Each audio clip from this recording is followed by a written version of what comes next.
Hi hello friends, welcome back to my YouTube channel. Divine star ಎಂದೇ ಹೆಸರಾಗಿರುವ ರಿಷಬ್ ಶೆಟ್ಟಿ ಅವರು ತಮ್ಮ ಇನ್ಸ್ಟಾಗ್ರಾಮ್ ಖಾತೆಯಲ್ಲಿ ಎಲ್ಲರನ್ನು ಅನ್ಫಾಲೋ ಮಾಡುವ ಮೂಲಕ ಸುದ್ದಿಯಲ್ಲಿದ್ದಾರೆ.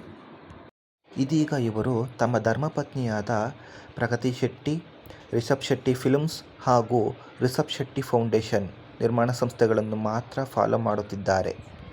ಇನ್ನುಳಿದ ಚಿತ್ರರಂಗದ ಆಪ್ತರು ಹಾಗೂ ದೊಡ್ಡ ದೊಡ್ಡ ನಿರ್ಮಾಣ ಸಂಸ್ಥೆಗಳನ್ನು ಅನ್ಫಾಲೋ ಮಾಡುವ ಮೂಲಕ ಚಿತ್ರರಂಗದಲ್ಲಿ ಅಚ್ಚರಿಯನ್ನು ಮೂಡಿಸಿದ್ದಾರೆ.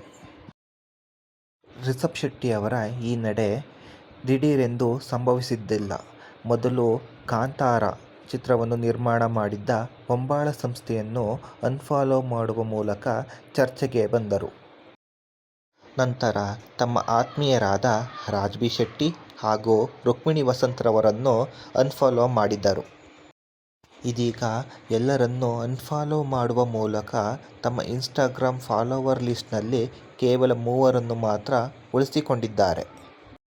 ರಿಷಬ್ ಶೆಟ್ಟಿಯವರ ಈ ನಿರ್ಧಾರದಿಂದ ಕೆಲವು ವದಂತಿಗಳು ಕೂಡ ಹರಡಿದ್ದು, ಈ ಎಲ್ಲ ವದಂತಿಗಳಿಂದ ರಿಷಬ್ ಶೆಟ್ಟಿಯವರು ದೂರವಿದ್ದಾರೆ. ರಿಷಬ್ ಶೆಟ್ಟಿಯವರ ಈ ನಡೆ ಅಭಿಮಾನಿಗಳಲ್ಲಿ ಕುತೂಹಲ ಮೂಡಿಸಿದ್ದು, ಸೋಷಿಯಲ್ ಮೀಡಿಯಾದಲ್ಲಿ ವೈರಲ್ ಆಗುತ್ತಿದೆ. ರಿಷಬ್ ಶೆಟ್ಟಿಯವರು ನಟಿಸಿ ನಿರ್ದೇಶಿಸಿದ್ದ ಕಾಂತಾರ ಚಿತ್ರವು ಜಾಗತಿಕ ಮಟ್ಟದಲ್ಲಿ ಬಹಳ ಯಶಸ್ಸನ್ನು ತಂದುಕೊಟ್ಟಿತ್ತು. ನಂತರ ಕಾಂತಾರ ಚಾಪ್ಟರ್ 1 ದೊಡ್ಡ ಬಜೆಟ್ನಲ್ಲಿ ಹೊಂಬಾಳೆ ಫಿಲ್ಮ್ಸ್ ರವರು ಹೊರತಂದಿದ್ದರು. ಹೀಗೆ ಯಶಸ್ವಿ ಜೋಡಿ ಎನಿಸಿಕೊಂಡಿದ್ದ ಇವರ ನಡುವೆ ಈಗ ಎಲ್ಲವೂ ಸರಿಯಿದೆಯೇ ಎಂಬ ಪ್ರಶ್ನೆ ಅಭಿಮಾನಿಗಳಲ್ಲಿ ಕಾಡುತ್ತಿದೆ. ಇದೀಗ ರಿಷಬ್ ಶೆಟ್ಟಿ ಅವರು ತೆಲುಗಿನ ಖ್ಯಾತ ನಿರ್ಮಾಣ ಸಂಸ್ಥೆಯೊಂದರಲ್ಲಿ ಸಿನಿಮಾವೊಂದರಲ್ಲಿ ಕೆಲಸದಲ್ಲಿ ತೊಡಗಿಕೊಂಡಿದ್ದಾರೆ.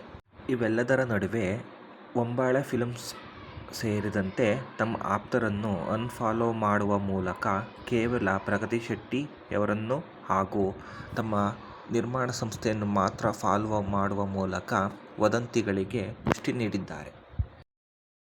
ಇದೀಗ ಕನ್ನಡ ಸಿನಿಮಾ ರಂಗದಲ್ಲಿ 2 ರೀತಿಯ ವದಂತಿಗಳು ಹರಡಿದೆ.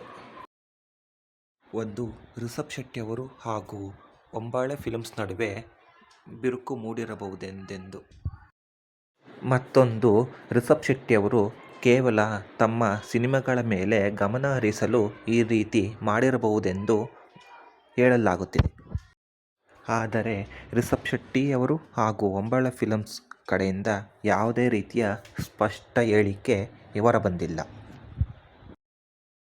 ಇಂತಹ ಹಲವಾರು ಕುತೂಹಲಕಾರಿ ಮಾಹಿತಿಗಾಗಿ ನಮ್ಮ ಚಾನಲನ್ನು ಸಬ್ಸ್ಕ್ರೈಬ್ ಮಾಡಿ.